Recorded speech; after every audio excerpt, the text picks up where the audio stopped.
দুনিয়া ভিডিও, সেটা কার সাথে জানেন? ছেলেদের সাথে। ফাহিম হচ্ছে ছেলেদের সাথে এসব ভিডিও বানায়। এবার অ্যাসিস্ট্যান্ট ফাহিমের খবর ফাঁস করে দিয়েছেন রুবায়েত ফাতেমা তনি। কেন ফাহিমকে বের করে দিয়েছেন নিজের প্রতিষ্ঠান সানভিজ বাই তনি থেকে? তনি বিয়ে করার পর থেকে সবাই খোঁজ করছেন তার অ্যাসিস্ট্যান্ট ফাহিমকে, যাকে সবসময় তনির সাথে ভিডিওতে দেখা যেত। আশ্চর্যজনকভাবে ফাহিম উধাও হয়ে গেছেন।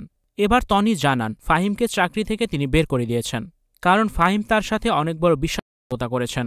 এছাড়াও তনি দাবি করেন ফাহিম ছেলেদের সাথে সম্পর্ক করে। অফিসে তার রুমে মেয়েদের এসব ছেলেদেরকে নিয়ে এসে এইসব নোংরা কাজ করত, যার অসংখ্য ভিডিও ছবি উদ্ধার করেছেন রুবায়েত ফাতেমা তনি। বিশ্বাসের সুযোগ নিয়ে তনির মোবাইলের পাসওয়ার্ড জেনে তনি সিদ্দিকের অনেক ছবি নিজের ফোনে তুলে রাখে ফাহিম। তনিকে ব্ল্যাকমেল করার জন্য এসব করেছিল ফাহিম। নোটস ফাইল করে সেগুলো রেখে দিয়েছে তার পেন ড্রাইভে। এমনকি তনি যাদের সাথে ব্যবসা করেন তাদের সাথে ভালো সম্পর্ক করে নিজেই ব্যবসা করতে চেয়েছিল ফাহিম। আর এসব কানে আসার পর ফাহিমের জিমেইল পেন ড্রাইভ জব্দ করেন তনি, আর সেখানে ফাহিমের এসব ছবি ভিডিও বের হয়ে আসে। তনি সিদ্দিকের একাধিক ছবি ছিল ফাহিমের কাছে, যা নিয়ে তনিকে ব্ল্যাকমেল করতে চেয়েছিল ফাহিম।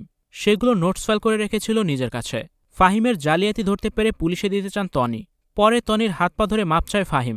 বর্তমানে নিজে অনলাইনে ব্যবসা শুরু করে দিয়েছে তনির অ্যাসিস্ট্যান্ট ফাহিম। ফাহিম বলেন কারো পা চাটার থেকে নিজে একা কিছু করাই অনেক ভালো। ভিউয়ার্স, এই বিষয়টি নিয়ে আপনাদের কি মতামত জানিয়ে অবশ্যই কমেন্টস করে দিন, আর ভিডিওটি শেয়ার করার অনুরোধ রইল।